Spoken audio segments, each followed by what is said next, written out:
Biografi Khalifah Muawiyah bin Yazid atau Muawiyah II.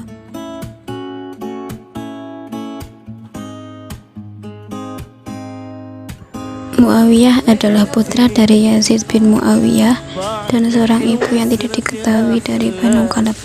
Jati dirinya kerap dikelirukan dengan Fahidah binti Abi Hashim, ibu dari saudara tiri Muawiyah, Khalid bin Yazid. Muawiyah menjadi khalifah sepeninggal ayahnya yang bernama Yazid bin Muawiyah. Sebagaimana yang dilakukan Muawiyah bin Abu Sufyan, Yazid juga mengumpulkan baiat pada Muawiyah bin Yazid saat Yazid masih hidup. Muawiyah bin Yazid naik tahta saat masih muda, yakni saat berusia antara 17 sampai 23 tahun. Dia didukung oleh Bani Kalab, tetapi statusnya sebagai khalifah tersaingi oleh Abdullah bin Zubair yang juga menyatakan dirinya sebagai khalifah dari pusat kekuasaannya di Hijaz. Pada masa kepemimpinannya, Muawiyah lebih sering menghabiskan waktu di istananya lantaran kesehatannya yang buruk, sehingga urusan pemerintahan diwakilkan oleh salah seorang penasihatnya yang juga menjabat sebagai gubernur Damaskus, yang bernama Ad-Dahab bin Qais al-Fihri. Muawiyah sendiri lebih tertarik untuk urusan agama daripada menangani masalah di pemerintahan.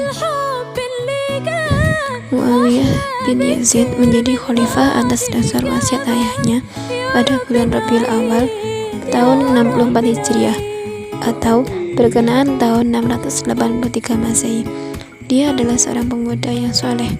Tatkala dia diangkat menjadi khalifah, dia sedang menderita sakit.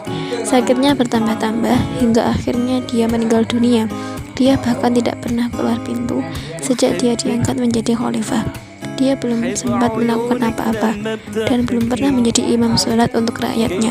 Ada yang mengatakan bahwa masa kekhalifahannya sekitar 40 hari. Ada pula yang mengatakan dia menjadi khalifah selama 2 bulan. Ada yang mengatakan juga 3 bulan. Pada masa pemerintahan Muawiyah II atau Muawiyah bin Yazid juga tidak pernah menguasai daerah-daerah dibandingkan dengan Muawiyah bin Abi Sufyan yang menguasai beberapa daerah. Tetapi pada pemerintahan Muawiyah bin Yazid di titik terjang ada beberapa hal yang sudah dilakukan ayahnya maupun kakeknya, seperti diantaranya yaitu 1. Meletakkan dasar-dasar pemerintahan yang kuat di daerah Syam atau Syria. Yang kedua, menata administrasi pemerintahan dengan baik. Yang ketiga, membentuk angkatan bersenjata atau militer. Yang keempat, meningkatkan kesejahteraan rakyat. Yang kelima, mendirikan percetakan uang dan mendirikan pos surat. Yang keenam, membuat anjungan di dalam masjid yang berguna sebagai pengaman. Yang ketujuh, mendirikan istana untuk khalifah. Khalifah Muawiyah bin Yazid wafat pada tahun 64 Hijriah atau 684 Masehi. Penyebab wafatnya menurut sebagian riwayat karena terbunuh dan sebagian riwayat yang lain karena sakit. Dimakamkan di Damaskus atau Suriah pada era Imam Sajjad.